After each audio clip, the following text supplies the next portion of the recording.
Astrid et le vent du Nord. Une histoire racontée par Pico.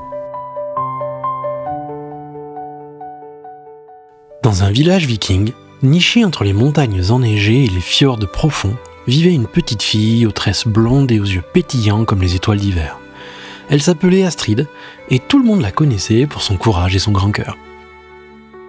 Son père, Éric le Brave, était le plus grand navigateur du village.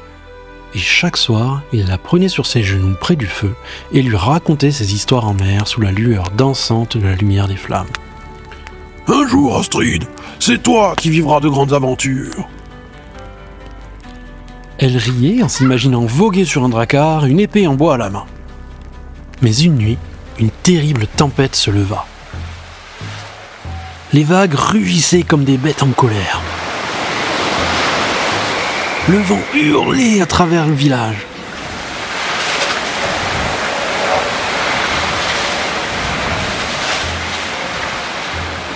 Astrid, blottie contre sa mère, écoutait l'orage avec inquiétude. Son père était en mer.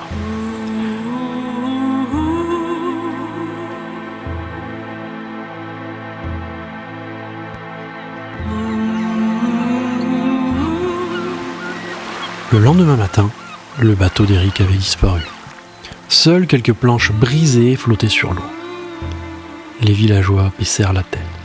« La mer l'a emporté », murmurait-il. Astrid, elle, refusait d'y croire.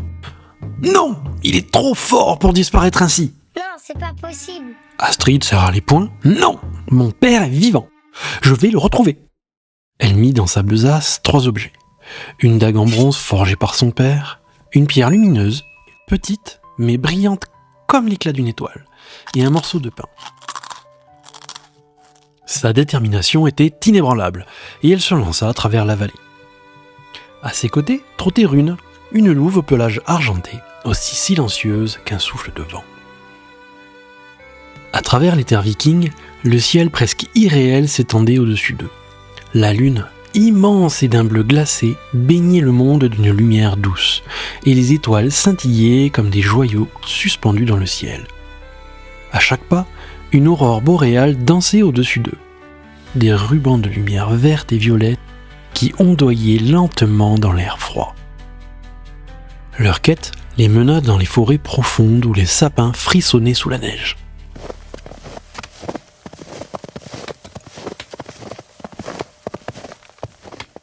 Alors qu'ils avançaient sous la lueur pâle de la lune, un grondement sourd résonna.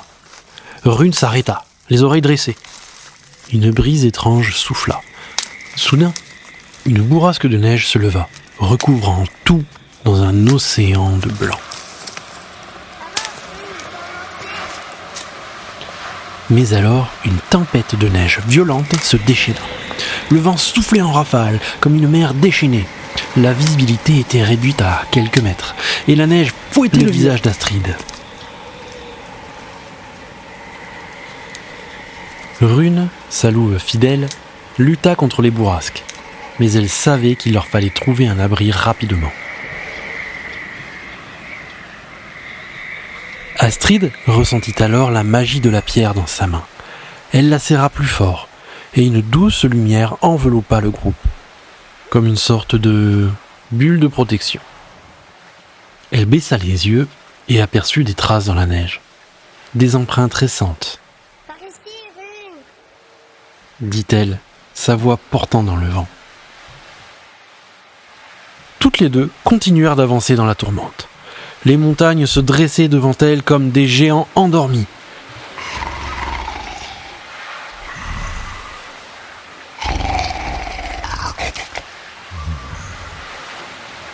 Et en un éclair, Astrid aperçut une silhouette. Une silhouette encapuchonnée au sommet d'une crête, presque invisible dans le blizzard. « Qui ose défier la tempête ?» dit une voix grave. « Je suis Astrid, fille d'Éric le Brave, et je cherche mon père. » La silhouette se tourna vers elle, et les yeux brillants de l'étranger semblaient percer l'obscurité. Un éclair d'aurore boréale fendit le ciel et éclaira la scène d'une lumière surnaturelle. L'homme éleva la main et désigna la mer, là où la tempête semblait s'apaiser. La mer t'a emporté, Eric. Suis le vent et n'aie pas peur des vagues. Il disparut dans la tempête. La neige s'arrêta en un souffle et la pierre s'éteignit. Elles continuèrent à marcher jusqu'au pied des falaises. Le soleil commençait à se lever et à réchauffer le visage d'Astrid. Astrid s'assit sur une branche et Rune posa sa tête sur ses genoux.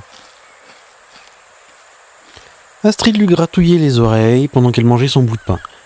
Quand soudain, Rune renifla l'air et s'élança à toute vitesse. Elle avait senti quelque chose. Elles arrivèrent sur une plage déserte, là où la mer battait les rochers, et face à elle, l'épave du bateau d'Eric. Elle s'approcha en courant et se hissa à l'intérieur de l'embarcation. À l'intérieur, Eric était bloqué, coincé par un filet de pêche. « Papa !» s'écria-t-elle les yeux en larmes. Astrid sortit alors sa dague, découpa le filet et libéra son papa. Elle se jeta alors dans ses bras, son cœur débordant de joie. De retour, les villageois les accueillirent en criant de joie. Le chef du village posa sa main sur l'épaule d'Astrid. Dorénavant, elle s'appellera Astrid la Courageuse, une vraie guerrière viking.